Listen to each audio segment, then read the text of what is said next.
Mm. That's impressive. That's so impressive. The way she handled it and everything is honestly impressive. Now, just because someone lost someone close to them does not mean that you not continue to sell, but you will sell in an emotionally intelligent way. So someone loses someone, empathize with them. I'm so sorry. From the bottom of your heart, even people that are not related to me who die, it gets to me. I want like it gets to me, not to mention someone that is now close to me. So empathize with them, offer your words of consolation, and then leave it at that. It can take 72 hours, which is 3 days. You reach out to them again, find out how are they planning for the burial. Is there a date fixed? If you want to attend, attend. It's not compulsory that you must attend. Attending doesn't mean that you are going to close the cell. Not attending doesn't mean that you're going to close the cell. So if it's convenient enough for you to attend, attend. If it's not convenient for you, don't attend. But still on that day, you call and offer your words of consolation, send a text message and all of that. When they are done with the whole burial process, if it's a year that you know that, oh, they're not really ready to fix a date, it might take like 1 year or 6 months for them to fix a date. And you know that within that period of time, the price of this property may actually rise. Would you wait until the burial is completed? No. You have to still get back to the client and say, I'm really sorry about what happened. I know it's a difficult moment for you, but it's about our last conversion. Would you like me to pick up on it? It's just that the price of the property is really increasing very soon, and I wouldn't want you to miss out on it while you are still in your grieving period. Do you see how I put it now? It's still I started with empathizing with the person and I ended with empathizing with the person. It's called the sandwich method. You know how you go to buy sandwich, bread on top, you have your condiments inside, your vegetables, and then you have the bread underneath, right? It's a sandwich method of delivering something to people without really sending them into shock.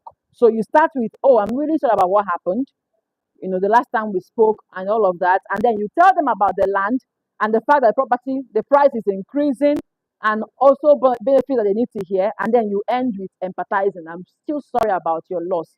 Would you like us to pick up the conversation now, or would you like me to get back to you at a much later time when you feel more comfortable? So that's you being emotionally intelligent while still selling as a salesperson. Now, we've talked about all of the important stuff. Let's get into another thing, the closer framework. Can I get a duster?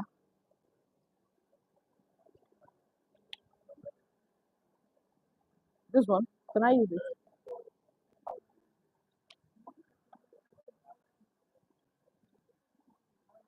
Thank you.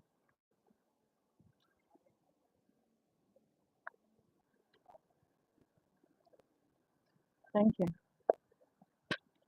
Okay, so let's talk about the sales closer framework. Are you with me? Are you here? The sales closer framework. The closer framework.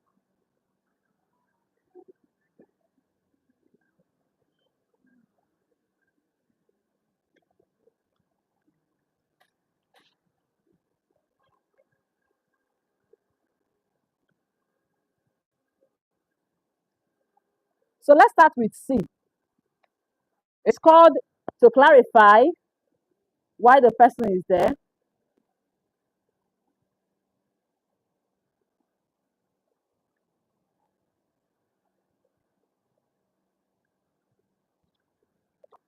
Number one is C.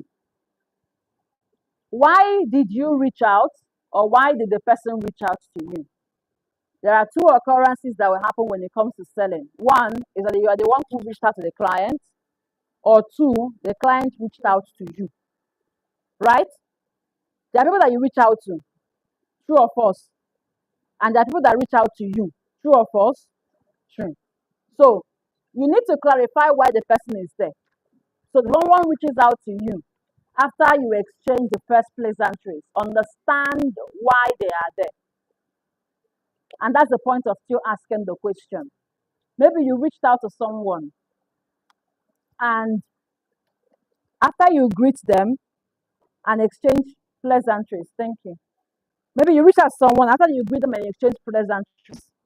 You you start to tell them why you reached out to them. And my name is this and this and this. I reached out because of this and this and that. So that's the first thing. To clarify why the person is there or why you yourself you are there.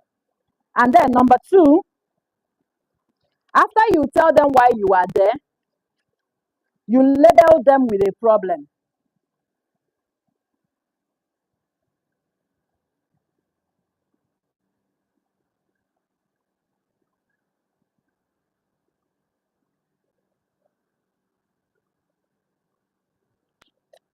You label them with a problem. Now, when you clarify this, maybe you reached out to someone, for example, and you are having interaction with them, and you find out that they want to buy a land that they can keep to have return on investment, or they are trying to buy a land that they can build a commercial building, they can erect a commercial structure on, or they are buying a land that they can build for their own personal or family usage. The next thing you will do is to label them with that problem or with that benefit. So when the person has told you, oh, I'm buying this land because I want to invest my money, you ask them a question. I want to be sure that you're buying the land because you want to invest in the future. And the person will respond with yes. Asking that question or reiterating that question back to the person, it gives them a more assurance that you really got what they said in the first time. Okay? So when someone tells you why they are there or why you are there, you ask them the question and then you label them with the problem. And the reason why this is important is because you are going to be building on their response to sell more to them in the future.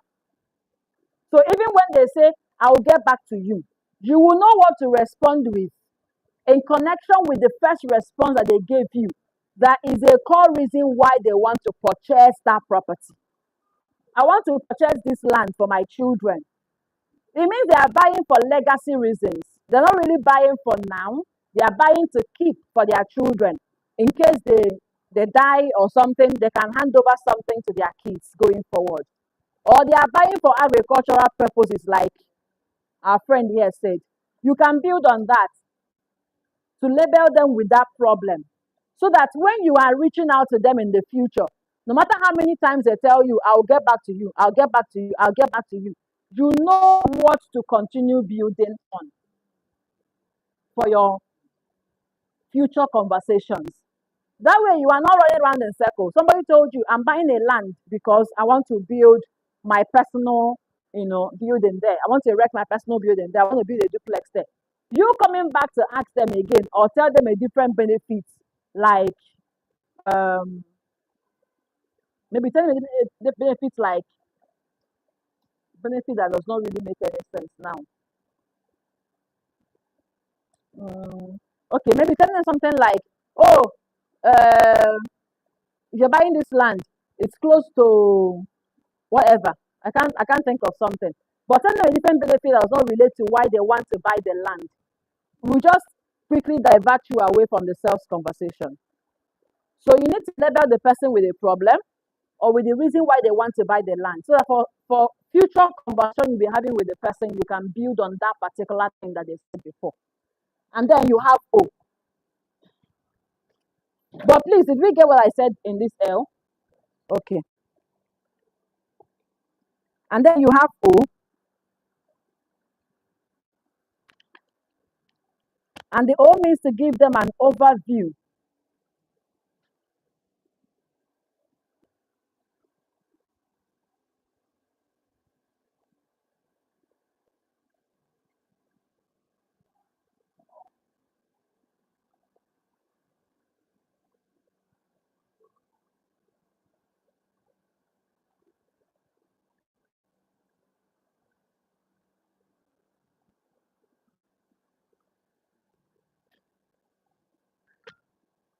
So give them an overview of the past experience or pain that they have.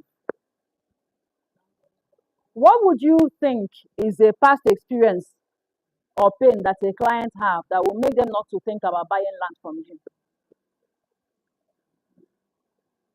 From experience, what would you say?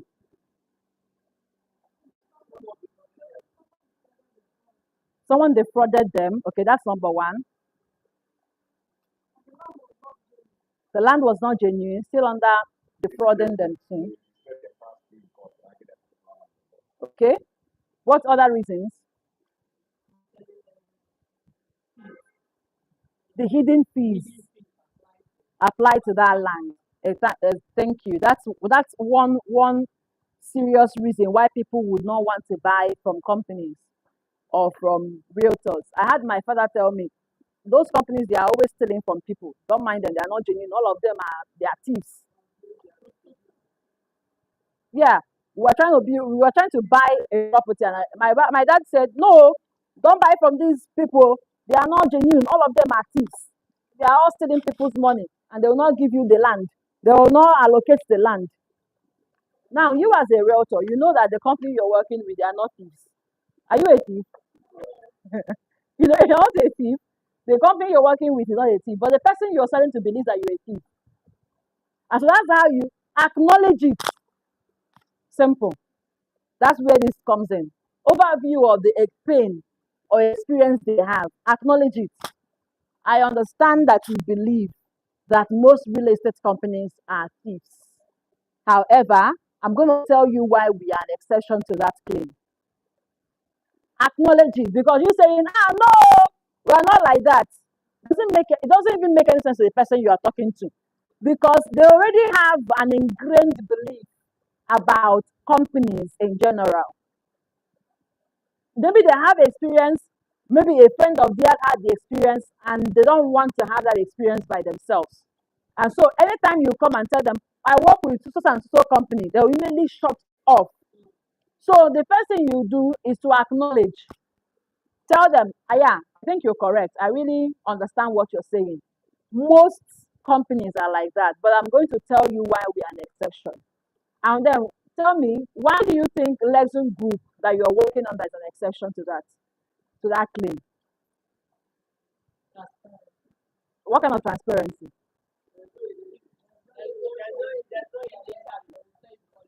Okay, that's number one. What's another reason why the person would do business with you? We give instant allocation. What's another reason? Integrity is too of an ambiguous word.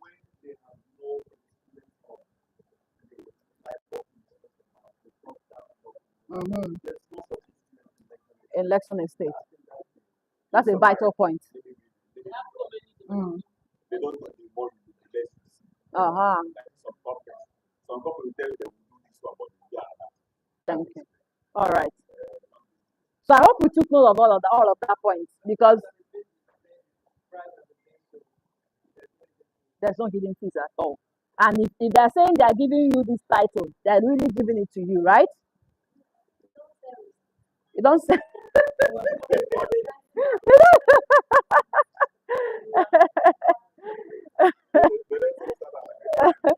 All right. So you don't sell receipts, you sell land. All right. So that's a vital point to have in mind. Because nowadays, even when I'm online, I see people complaining about, please let's come together. I see people complaining about real estate companies, either selling to them, collecting their money, and then not giving them the land. And that can be a heartbreak for people, because imagine I pay 4.5 from Napolhanya to you, and then you defrauded me. You really think that if you come again and you are from a different company, I'll pay that amount? It's not possible.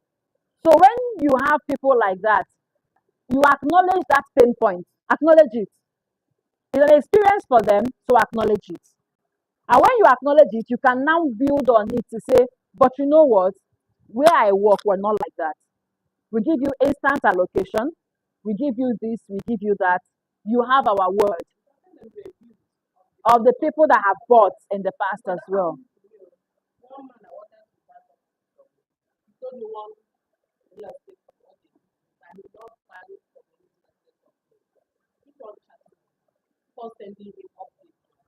Mm.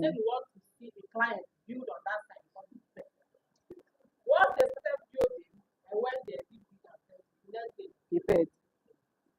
So you also need to give him reviews as well. That's important. And that's why recommending site inspection is also important. The person is saying, I don't believe you. You say, you know what, let's go for a site inspection and come with a lawyer.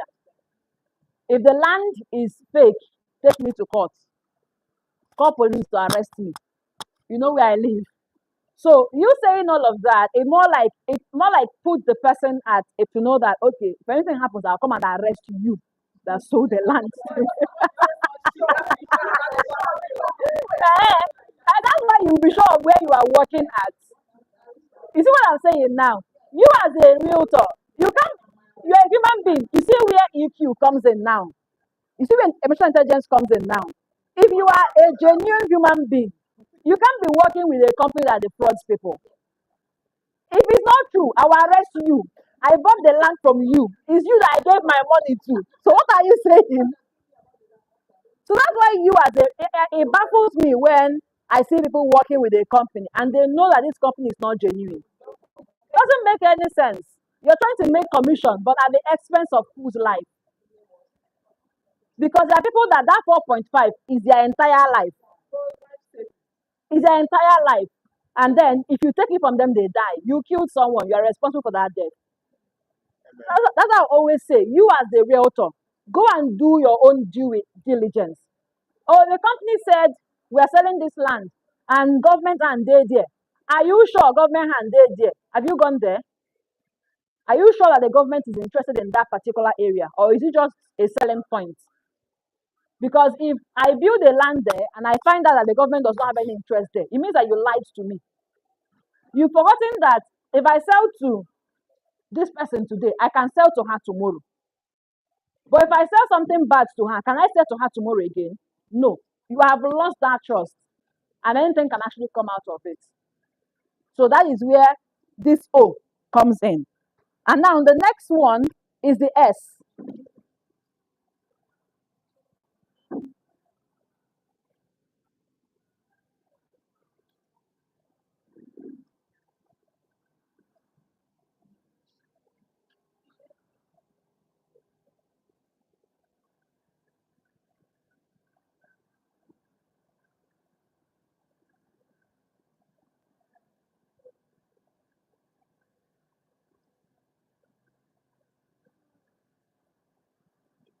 Okay? The S. Tell them what they are going to experience. Now let's use this for an example, or let's use this one as an example. What is the benefit? First, we're going to write out the benefits. I'm going to wipe the board. Where's our wiping stuff? Let's be more practical because we are selling to real people.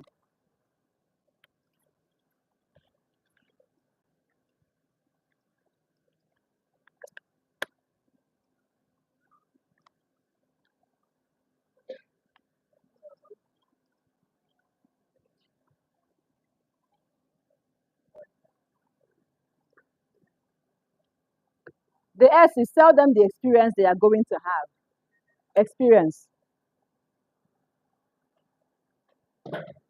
Now, I'm going to divide the board. Benefits, one side, and then features.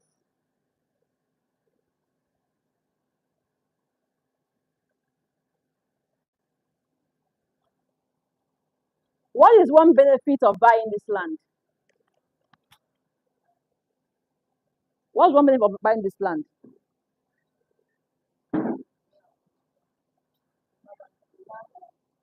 Huh?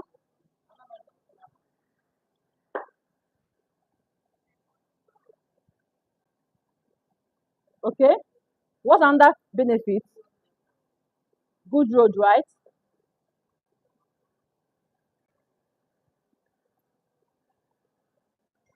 Another one can be used for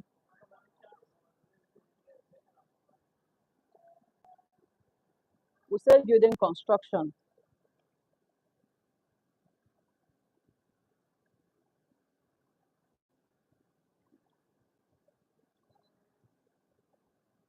Okay, what's another one?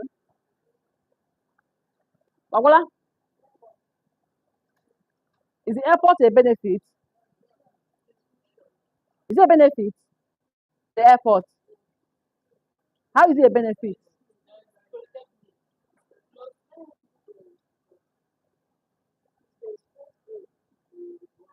Mm. But is it a benefit? If you are telling me if I want to buy this 4.5 million naira land, will I buy it solely because you said there's an airport there?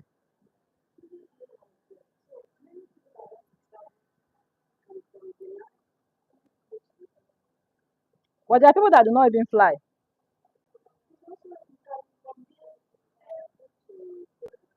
Go to Coca. That's still a part of good road, right? We may just clarify it on that good road. I wouldn't really say that airport is a strong benefit like that to focus on a university hostels there. Thank you. Because when we're talking about benefits, we're talking about something that people can. If you say airport, what benefit is that airport to me? Aside from traveling, what other benefits can it be to me? If I'm trying to build a commercial property or hotel, then airport becomes another additional benefit to me. Do you get what I said now? But you just telling me, oh, there's an airport there. Ndị Igbo ka anyị bụ wee sense gị masị na enwe airport there. Ihe gaa because na enwe airport there. Most people will not really buy. Oh, yeah, only reason that ties to me that will make me to consider airport to be a benefit. Just so I explain very well. All right. So what other benefits? Okay. The university and schools, right?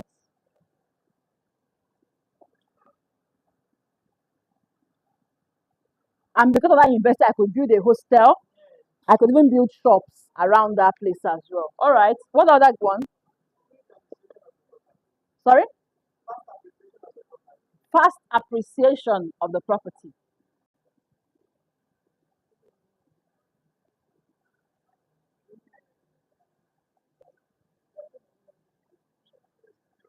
Okay. What else?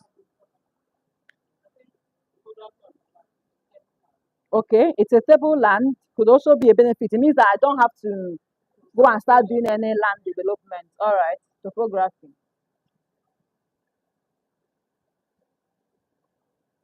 What else? Oh, voila. What else? Security. Is there security and electricity? Okay. We've already written school, security, and whatever. Whatever. Now, features. What are the features of this land?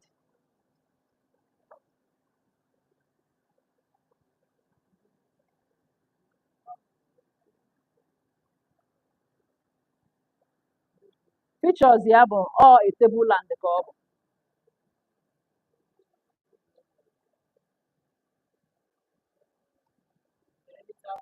Is it a dry land?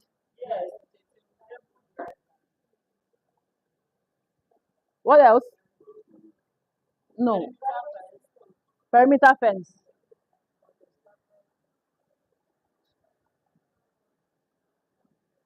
What else? Features. CCTV camera, which gives rise to that security. What else? We've already written that. Somebody say something. Water. We've already. Drainage system. Thank you.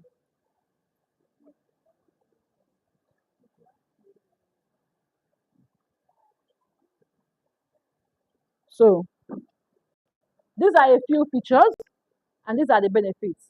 When you are selling a land to people, don't focus on this. You focus on this one. I'm handwriting man, got security. Focus on the benefits, not the features, because I can easily connect the benefits to the features than I can connect the features to the benefits. If you tell me it's a table land, it may not really make much sense to me. If you tell me it's a dry land, would you be selling a wetland to me before? It should be dry now. If you tell me it's perimeter fencing, I may not even know what perimeter fencing is really about. If you tell me CCTV, I don't really care about it at all like that. If you tell me drainage system, we're in Nigeria. Are you sure that your system something is really working? Are you sure that drainage is really working? But when you tell me that the market is coming there, I pay attention. If you tell me that there is good access road there, I pay attention. At least I know that if I have a car, I don't have to be driving through that bad road. If you tell me I can build any construction there, especially I can build a hotel because of the airport, or that I can build a hostel because of the university there, I can build so and so because of this and that. It gets me thinking. If you tell me fast appreciation, I will listen to you because I know that even if I buy it and I don't build, when people start building, the value of the land appreciates and I can sell at a more higher rate than I bought it previously. If you tell me topography of the land, I may listen to you also. If you tell me security, I will listen as well because everybody wants that security. If I'm building and I put my tipper of sand there, will anything happen to that sand or not? That's another thing to also consider. So when you are selling to people, you sell them on the benefits and not on the features.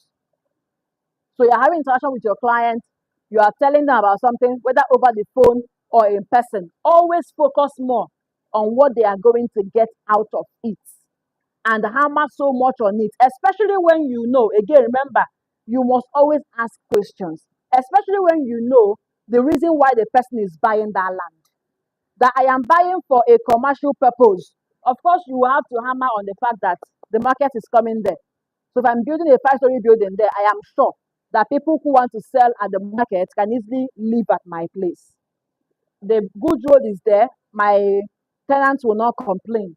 There is university there, so people can easily come to live in my house because of that university and a whole lot of other things as well. So you need to be sure of why the person is buying, and then you can select the benefits that matter most to them and then sell it to them. Another benefit I forgot to mention is that it comes with the title. Exactly. It comes with titles, assignments and general survey and all of that. So I don't have to go doing all of that myself when I bought the land because I'm sure that the company will do it for me. Do we get that part now? So that's the part of S for the closer framework. Now, the next one is the E. The E.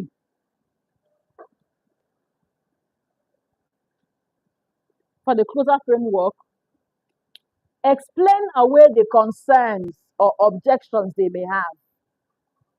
Explain it away. That someone wants to buy from you, but they have objections, they have concerns. Are you addressing those concerns enough? What are some of the concerns and objections people may have when it comes to buying from you? Can we share more about that? What do you think? What are some of the objections you've experienced or concerns customers told you that made them not to buy from you? Or the letter bought to, but you address that objection first. What are some of it?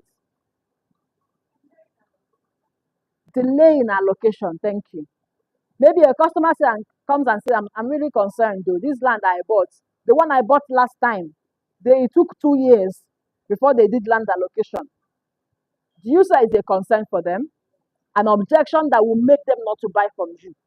And then if your own company that you're working with does 24 hours allocation, that's a selling point.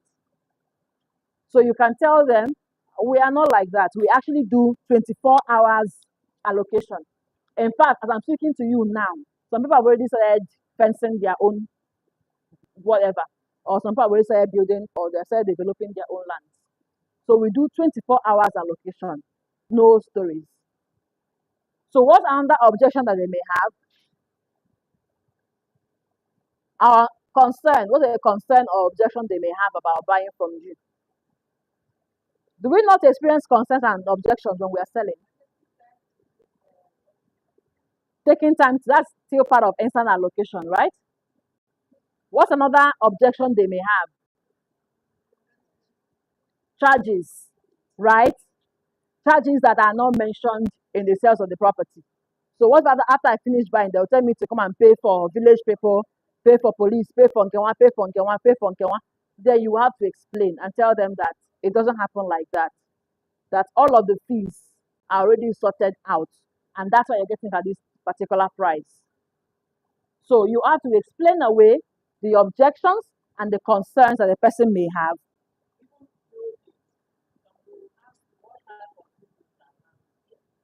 Even building as well. Some objection may be something like, I don't have money. Number one, I don't have money. It's a concern.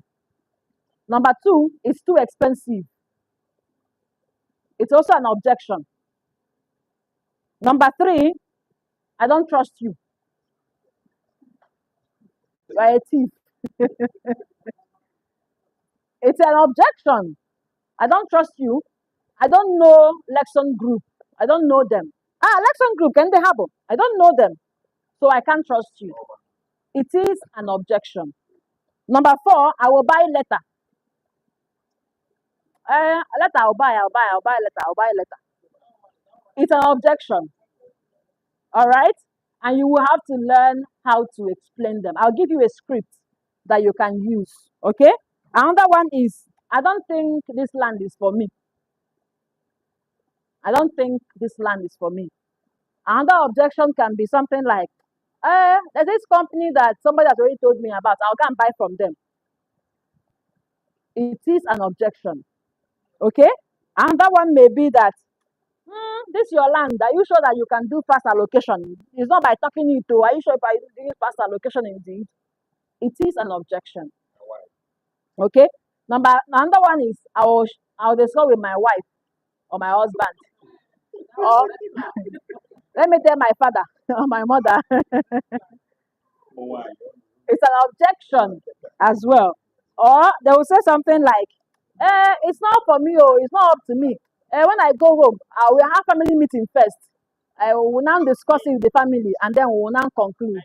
It is an objection. Now, objection does not mean that the person is pushing you away. Are we getting me? Please listen. Objections does not mean the person is pushing you away. Objections means that you need to respond to what the person is saying. In fact, when a customer gives you an objection, it is a good opportunity for you to even sell more. Because it means they are asking questions. I don't trust you. An objection. How can you then assure them that you are trustworthy? The company I bought last from, they defrauded me. They did not give me the property. It's an objection. So how can you make sure that they know that you are not like that company?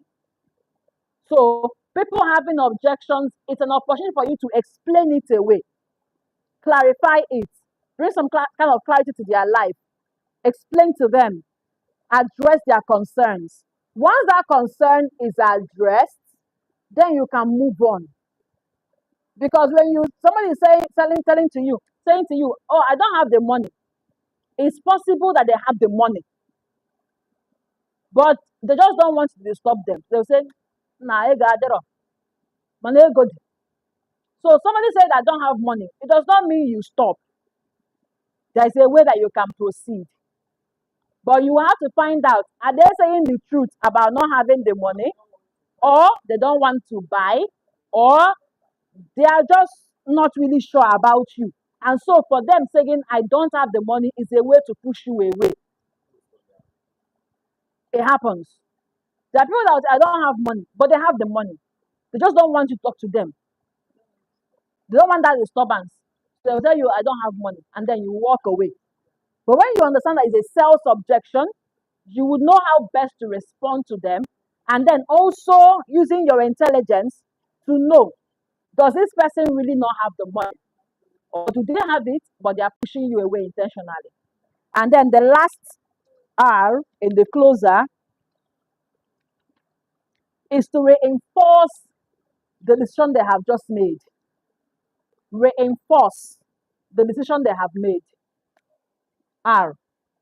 That's the final one in the closure framework. Reinforce it. Whatever decision they make, you reinforce it. It's more like you build on more on it, you talk more about it, and give them more assurance. Okay, so now let's talk about self-objections and we will end the class. Give me the wipes. Are we tired? If you're tired, drink water.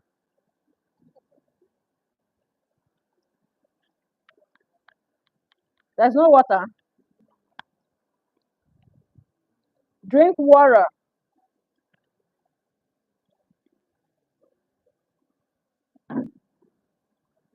Okay, before we even move on, Seth, the last month we had our class, we talked about social media. How many of us are now on social media? How many of us from that last time have gone on social media? No, not the ones that have been there since from our last class. Some people say they were not on social media. How many of us have now become active on social media? How many? If you're on social media, raise your hand like this, just like this. Nobody's on social media. We're not selling on social media. Wow. Why? Okay, for the people who are not, why? If you are not on social media, let me just see your hand like this. Why? You don't know how to use social media. I don't understand. In 2025. No, you will learn it. Everything can be learned. How many of us are not on social media? Please. Just if you are bold, why? Why one? You don't like social media. You're not active. Have to use social media. And I'm like that. Just can open an account on Facebook. Uh-huh. Okay, content money you post. Either a land survey. You've never gone for land inspection before. Okay, you just started. All right. We'll pardon you. We'll pardon you. Mr. Chinemezi will keep you will keep eyes on him to make sure that he will still be on social media. Millionaire social media user. He will still be on social media. Because you will sell more. Doesn't matter if you are just be on social media. Okay? Just be on social media. Who else? What are the reasons why we're not on social media? You say you don't know how to use it. How to do what? How to video. Video editing. What video editing do you need to learn, Kwan? Do you have CapCut in your phone? Uh-huh. Upload the video on CapCut. Remove the part you don't want people to see. Post it.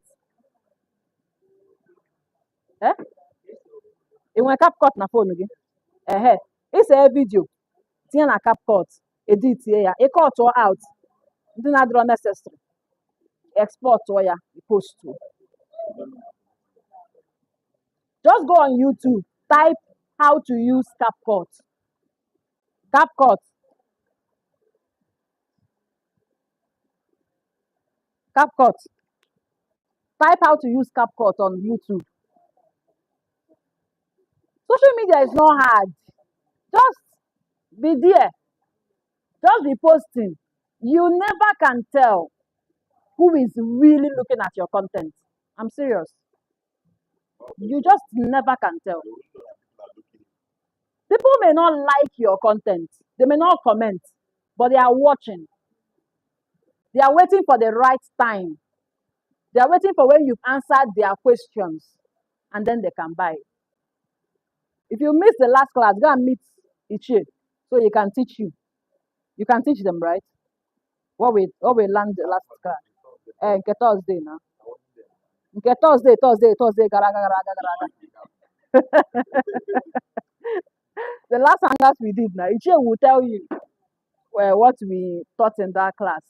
Or you can meet Miss Achille Mezu, he will teach you. But please just be on social media. Okay, now let's talk about the last thing.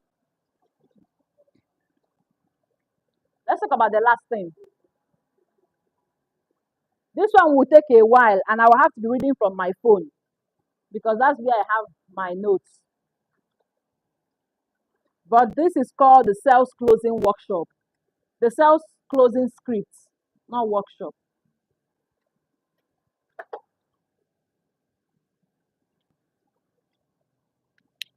For most of us, the reason why we're not making sales or closing the sale is because sometimes clients will give you certain responses and you don't know what to respond back, right? For example, someone that will tell you, I will get back to you. And you've gotten back to them several times and you got tired and you stopped. Let me ask you one question. How many times do you think is enough to follow up with a prospect before you stop? How many times?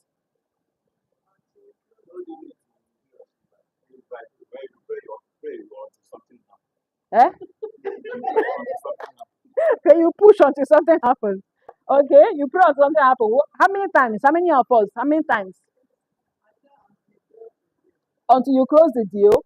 Okay, how many times for most of us? Mama said until you close the deal. Who else? How many times? Give me a certain number. Do you have a number in mind?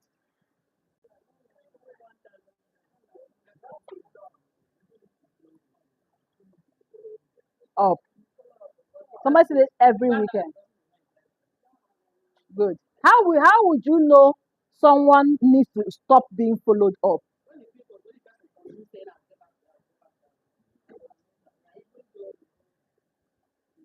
I'll I'll get back to you.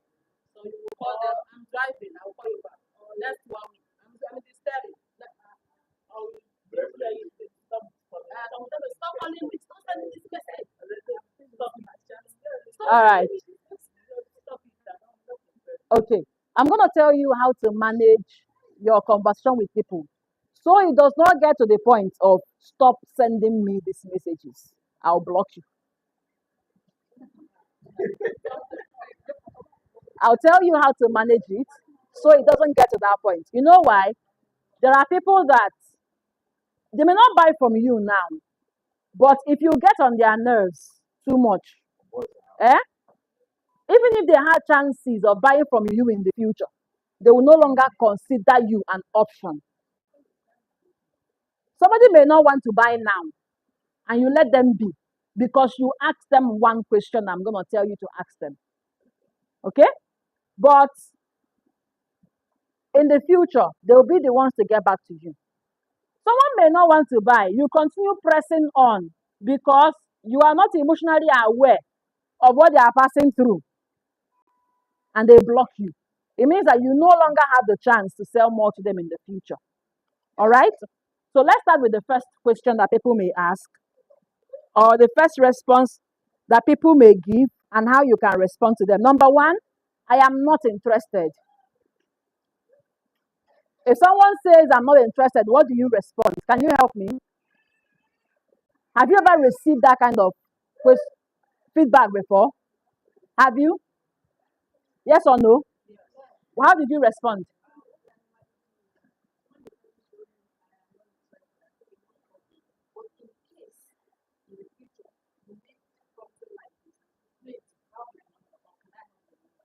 Okay. And do they give you their number? They normally give you their number. All right. Another person, if someone says, I'm not interested, what do you respond with?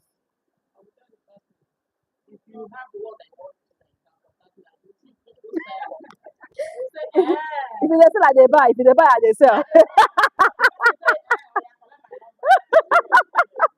Okay.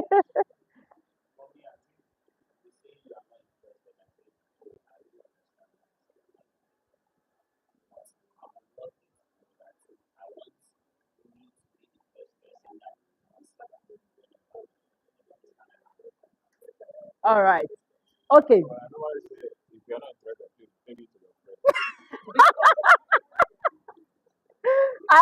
ever referred you to their friends? I mean, they will block you. What do you mean I should refer you to my friend? All right, I'm not interested. It simply means it's just a blow off phrase.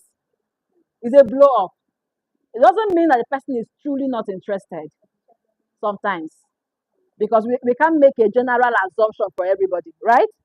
But most times, it doesn't mean the person is not interested. They want to blow you off. I'm interested. Or, I'll call you, I'll call you. They want to blow you off. Now, how do you respond to that? Number one, you can say to them, it's fine. People that we have spoken with in the past have also said the same thing. Okay? But I showed them some of the benefits that we have, and they also got interested. Would you like me to share more benefits about the land? Did you get what I said now? Someone says, I'm not interested in buying Oka 2.0 land. You now tell them, it's fine. I really understand what you are saying.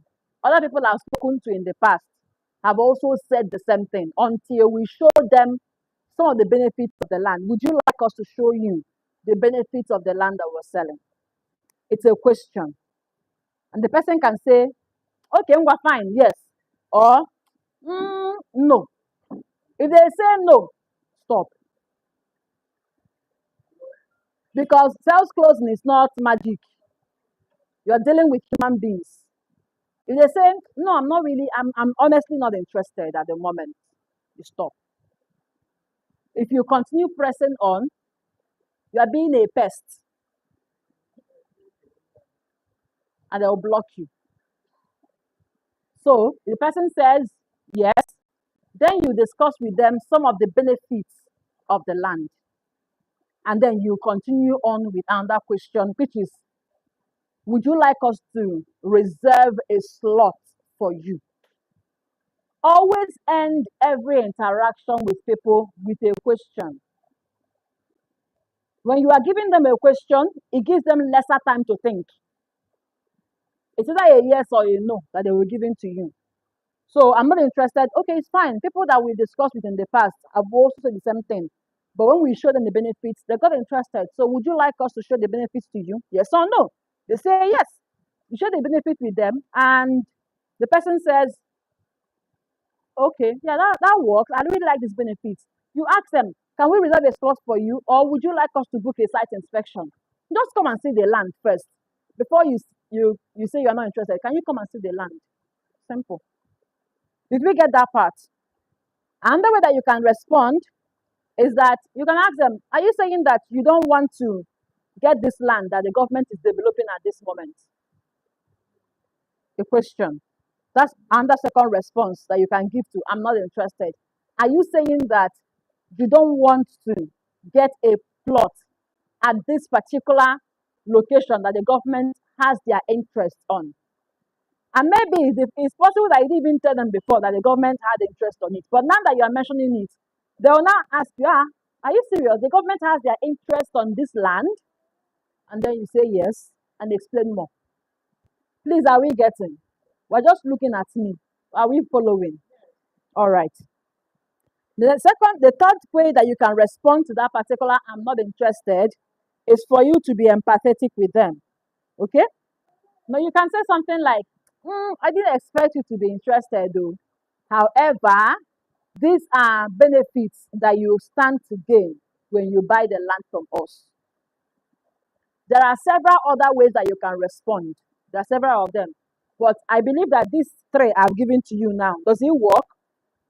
Can you try them out? Let's do a practical. Stand. Please stand. Let's do practical. Okay? Have the conversation and then end with, I'm not interested. You are meeting him for the first time and you want to sell Oka 2.0 land, Emerald residence to him. Talk. And he will end with, I'm not interested, and then you answer that objection. Please, let's pay attention.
He has shared the experience with you now.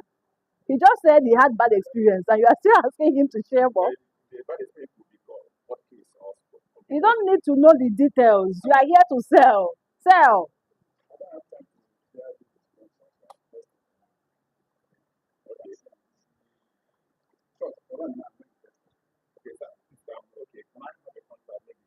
Mm-mm. That's not what we said. You were not paying attention. Okay, let's have someone else respond to him. He says he's not interested. Pick up from there. The customer says, I'm not interested. I don't want to buy. Leave me alone. Pick up.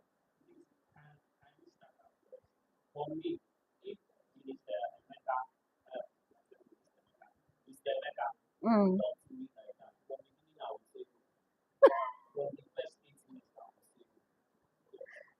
Let someone else. He will give the correction. Oh yeah. Continue, sir.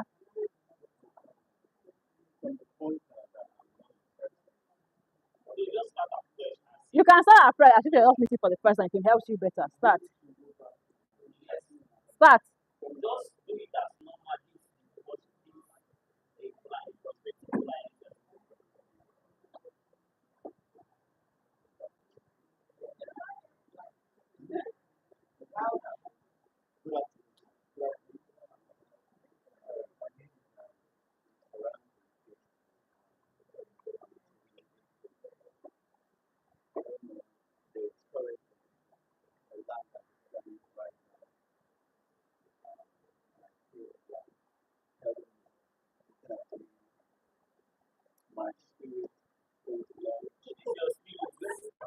What is wrong with you people on stage?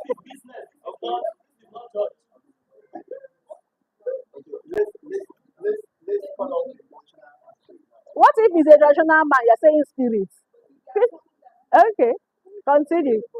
Let us allow him continue. Continue. Please pay attention, please. Thank you. Can we pay attention? It go reach your turn now. Pay attention.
Okay, okay, back to it. Huh? He's still insisting he's not interested. No, he's not supposed to do anything. He's not supposed to do anything.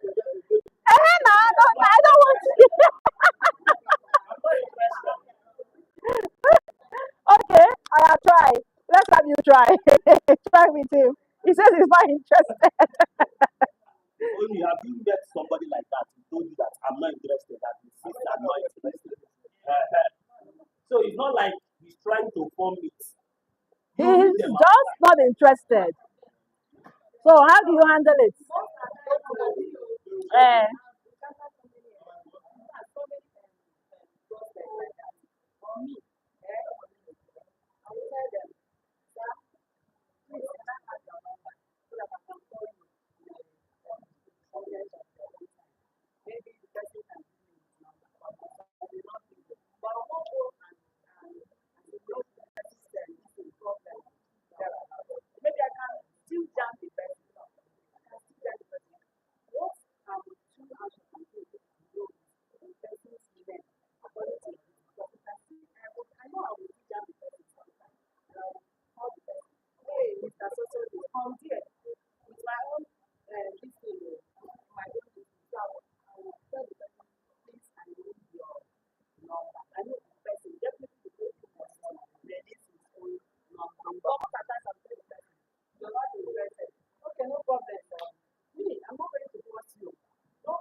You are spoiled that it will never happen again.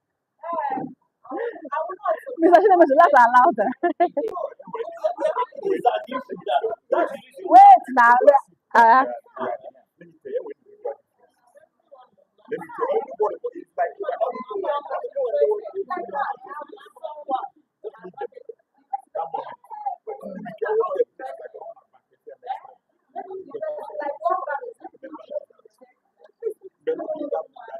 uh-huh. All right. Okay. Let's sit down. I'm coming. I'm coming. Give me a second. All right. Give me a second. this person is begging this person to buy. You are not begging the person to buy. Hello. Hello. Yes, now he's begging with Hello. Ah. Let's not get distracted. It's not easy.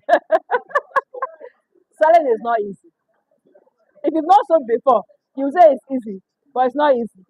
Especially when people keep shutting you down. Now, there are different occasions where someone can say, I'm not interested. Sometimes they're not interested. That's why I said selling is not magic. If the person says, I'm not interested twice,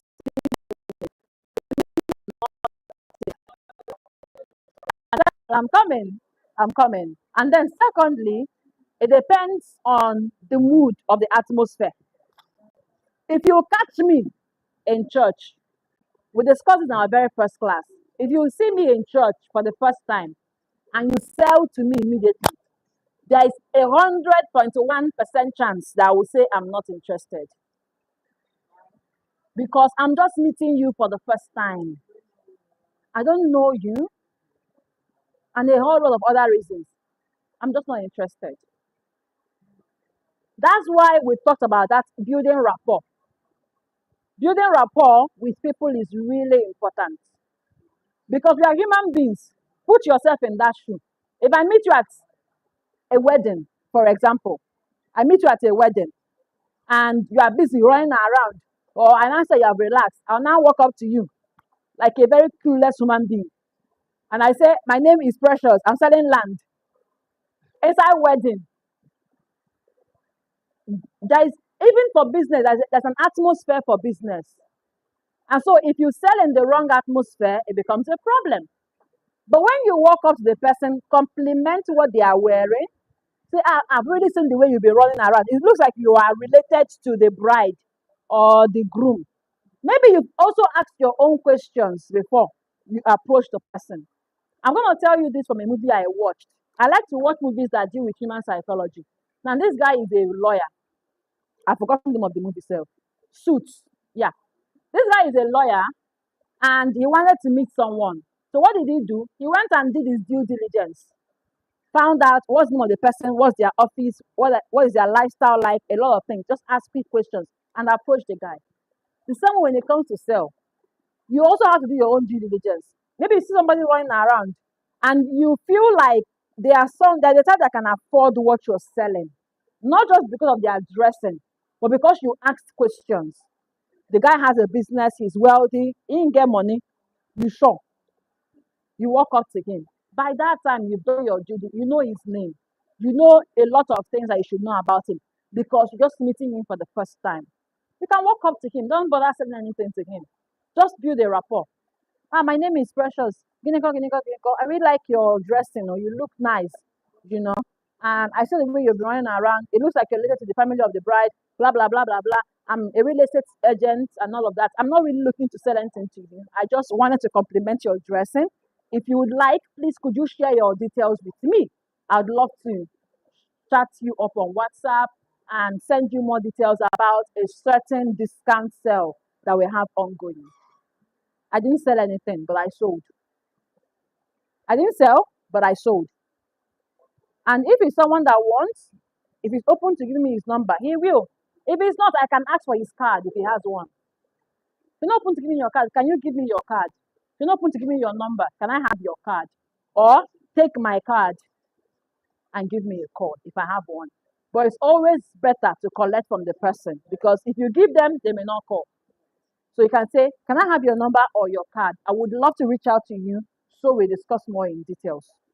Because of the place where I met the person,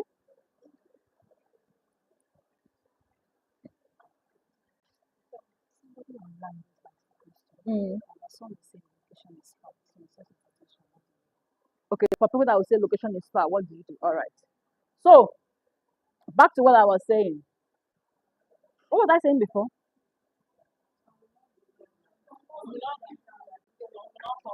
So you have to collect their own number from them. Just don't, because of I was saying because of the environment where you met the person, it may be difficult to have a sales conversation there.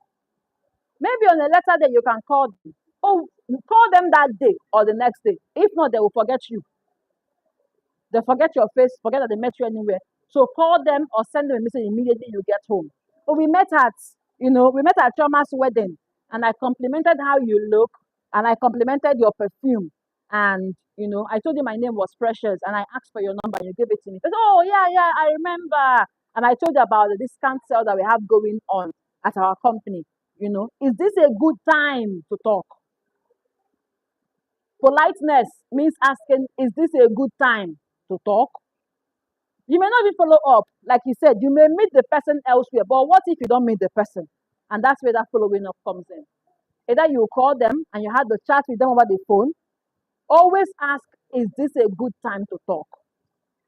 I know we don't do it normally, but it's actually a sign of politeness. If I call someone, I'll ask them, is it a good time to talk? Are you free to talk now? Or should I call you later? When you ask that question, you are taking into consideration the person's mood and their emotion. What if they're at the market and you call and start selling to them? They will not listen to you. So if at the market, they will say, it's not a good time. Call me by 6 p.m. 6 p.m. on the dot, call them, and then you talk. So, but then let's get back to I'm not interested. But did you get everything I just said now? For when you're meeting someone for the first time. But if it's a friend that you've known over time and you're sure that this person has money, or someone that you've been following up with, but then they slam you with I'm not interested, find out exactly why they are not interested. I gave us three options, right? You can empathize with them, you can tell them about the benefits, you can also find out why they are not interested. Is that a reason why you're not interested? Would you like to share with me? And maybe I can give responses to that your objection. Person may say, I've been defrauded in the past by companies, and that's why I'm not interested. And then you can address that objection. Well, for us at Lexxon Estate, we are honestly not like, I really understand that there are companies who defraud people, but at Lexxon Group where I work, we do not defraud people. In fact, we give 24 hours allocation. You are going to get your titles, you're going to get the land. If you want, we can also go for a land inspection. When would you like us to book a land inspection? Just so that your heart is more relaxed. Again, always ask, always end your conversation with a question. Throw it back to the person. It gives them more assurance that you're really listening to them and that you have their best interest in heart. Did we get all of these things I've said now? All right. Now, let's talk about someone who says, I will get back to you. If someone says, I'll get back to you, how do you respond? Have we experienced that before? Eh? Okay, how did you respond? Or what did you do? There's no wrong or right answer. Relax, Yano.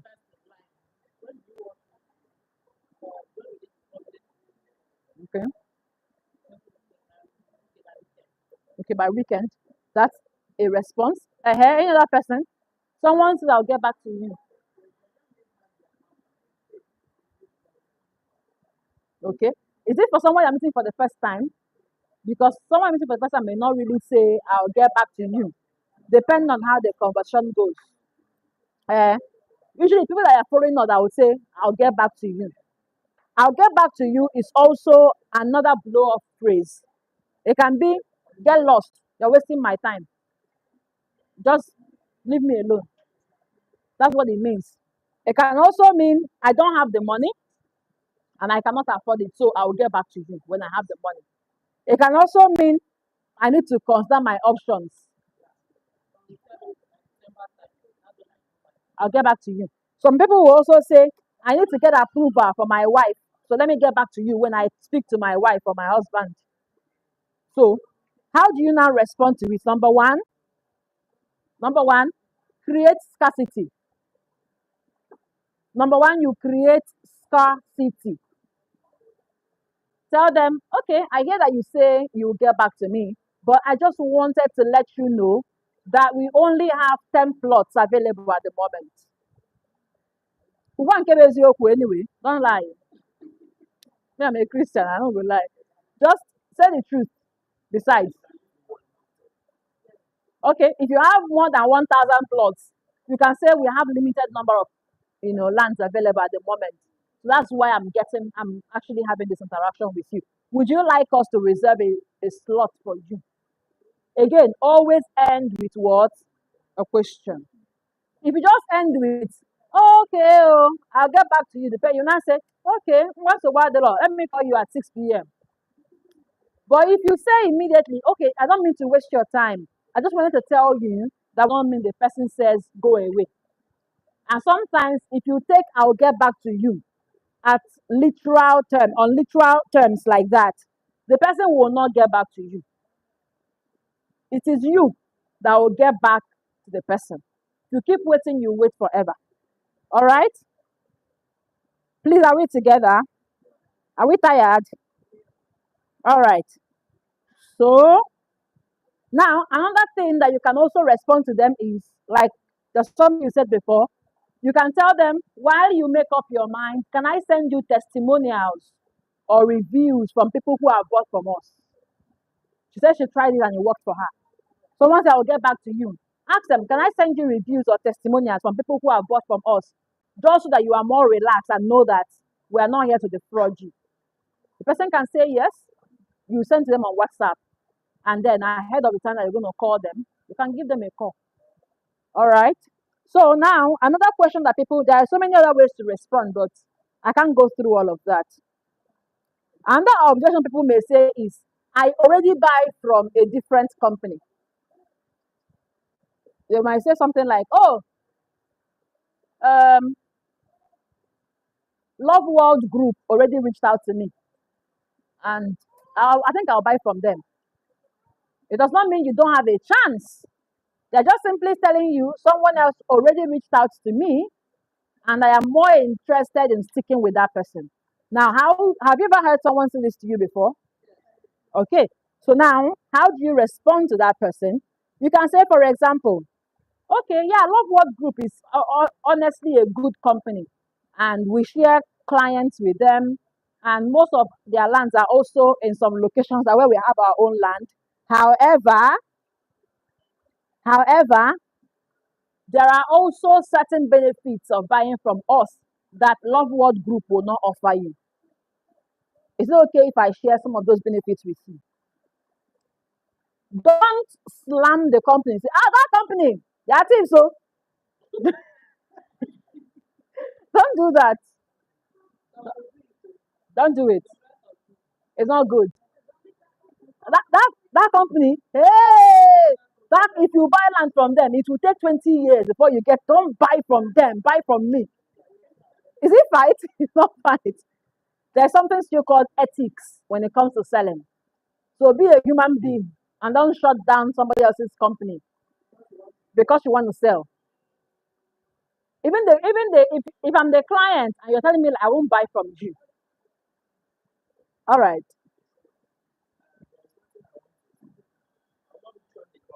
Uh,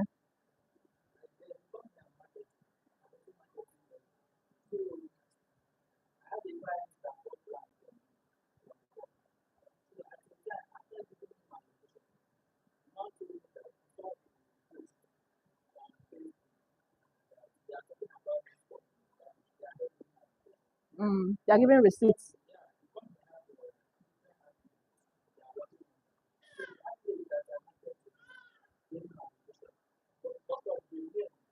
Okay. Mm,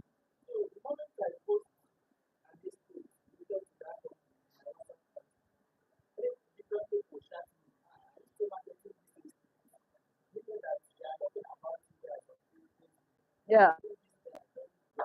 Dark man.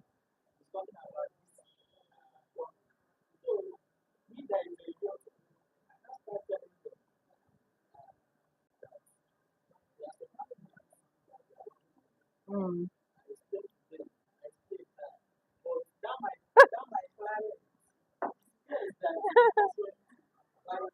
Yeah. Then why continue? I do own the company. So it's not your company. Nah.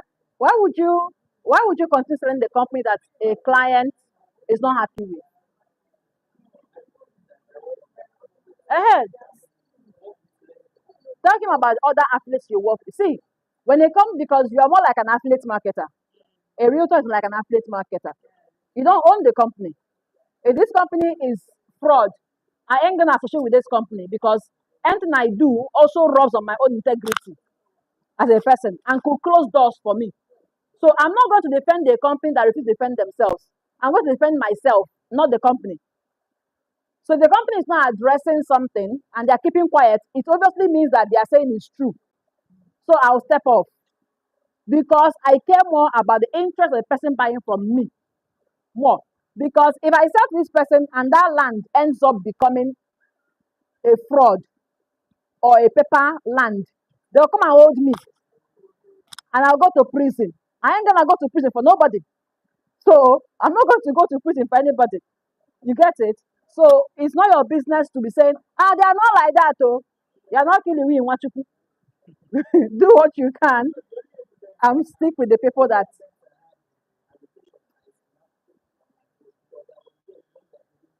provided they've given him a location and he's sure, you are sure that that allocation is sure, that ends it. But to continue selling more for a company that you know has a bad reputation, you are also tainting your own reputation. That's just my point. All right. So someone may say, are we together? Please, we'll soon be done. I know we're tired. Me, I'm also tired too. All right. So uh